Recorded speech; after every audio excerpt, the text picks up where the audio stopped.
ભરૂચમાં બીજેપી દ્વારા વડાપ્રધાનની 11 વર્ષની સિદ્ધિઓ અને યાત્રાઓને દર્શાવતા પ્રદર્શનનું આયોજન કરવામાં આવ્યું હતું, જેમાં ભરૂચ જિલ્લા ભાજપના કાર્યકરો સહિત લોકો ઉપસ્થિત રહ્યા હતા.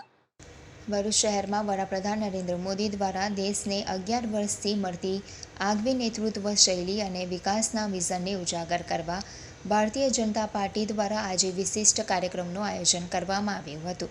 શહેરના શક્તિનાથ મહાદેવ મંદિર સ્થિત સત્સંગ હોલ ખાતે વડાપ્રધાનશ્રીની 11 વર્ષની સિદ્ધિઓ અને યાત્રાઓને દર્શાવતા પ્રદર્શનનું આયોજન કરવામાં આવ્યું હતું. આ પ્રદર્શનમાં વડાપ્રધાનના કાર્યકાળ દરમિયાન શરૂ થયેલી અને સફળતાપૂર્વક અમલમાં આવેલા વિકાસ કામો, સ્કીમ તથા રાષ્ટ્રીય અને આંતરરાષ્ટ્રીય સ્તરે ભારતની સફળતાઓને દર્શાવવામાં આવ્યા છે. કાર્યક્રમમાં જિલ્લા ભાજપ પ્રમુખ પ્રકાશ મોદી, ભરૂચના સાંસદ મનસુખ વસાવા, મહામંત્રી નિરલ પટેલ, નગરપાલિકાના પ્રમુખ વિભૂતિબેન યાદવ, ઉપપ્રમુખ અક્ષય પટેલ, શહેર પ્રમુખ જતીન શાહ તથા યુવા મોરચા પ્રમુખ ઋષભ પટેલ સહિત અનેક હોદ્દેદારો અને કાર્યકરો ઉપસ્થિત રહ્યા હતા. દિલ્હીથી ગ્રામ્ય ભારતમાં આવેલા પરિવર્તન, જનકલ્યાણ યોજના, આત્મનિર્ભર ભારત, ડિજિટલ ઇન્ડિયા, આયુષ્યમાન ભારત, સ્વચ્છ ભારત અભિયાન અને નરેન્દ્ર મોદીના વૈશ્વિક નેતૃત્વ જેવી અનેક સિદ્ધિઓને આ પ્રદર્શન દ્વારા જનતાને રૂબરૂ કરાવવામાં આવી હતી. આ પ્રસંગે જિલ્લા પ્રમુખ પ્રકાશ મોદીએ જણાવ્યું હતું કે મોદીજીના નેતૃત્વ હેઠળ દેશે મહત્વપૂર્ણ ઉન્નતિના માર્ગે પગલાં ભર્યા છે. ભરૂચની જનતાને આ પ્રદર્શન નિહાળવા અનુરોધ છે, જેથી તેઓ પણ દેશની પ્રગતિને સમજી શકે. દેશના આદરણીય વડાપ્રધાન શ્રી નરેન્દ્રભાઈ મોદી તેઓના વડાપ્રધાન તરીકેના 11 વર્ષ થવા જઈ રહ્યા છે. આ 11 વર્ષ દરમિયાન તેમણે જે કંઈ કાર્ય કરેલા છે એ માત્ર ભારત દેશમાં જ નહીં પરંતુ સમગ્ર વિશ્વમાં એની નામના છે.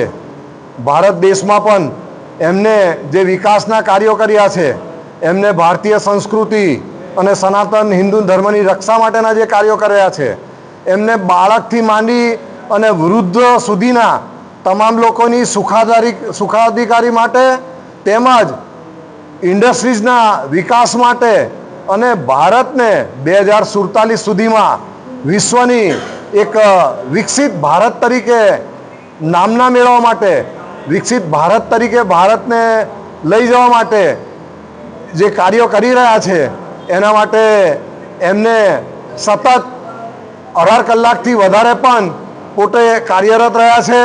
એમને પોતાના 11 વર્ષના વડાપ્રધાન તરીકેના કાર્યકાળ દરમિયાન એક દિવસની પણ રજા લીધી નથી. એક દિવસની કોઈ માંદગી પણ થઈ હોય એવો પણ કોઈ એમને પ્રસંગ બન્યો નથી. અને એવા સમયે એમને સતત અને સતત રાષ્ટ્રભક્તિ અને દેશનું વિચારી અને જે ઉત્થાનના કાર્યો કર્યા છે એ ખૂબ જ નોંધપાત્ર છે. એમને ધ્યાનમાં રાખ્યું છે કે જે સારું છે અને સાચું છે એ મારે કરવું છે.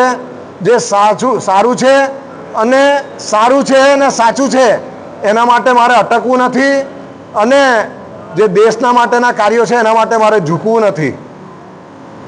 એમને કીધું છે કે મેં દેશ को झुकने नहीं दूंगा, मेरी मिट्टी मिटने नहीं दूंगा, देश को झुकने नहीं दूंगा. અને એ જ રીતે એમને જે કાર્યોની સુવાસ ફેલાવેલી છે એના લીધે ભારતનો જીડીપી રેટ પણ આજે વિશ્વની અન્ય મહાસત્તાઓની નજીક, એટલે કે ભારત જે 10મા નંબર પર હતું અગાઉ, એને અત્યારે 4થા નંબર સુધી લાવી દીધું છે. અને એ રીતે ભારતનો વિકાસ ઉત્તરોત્તર થઈ રહ્યો છે.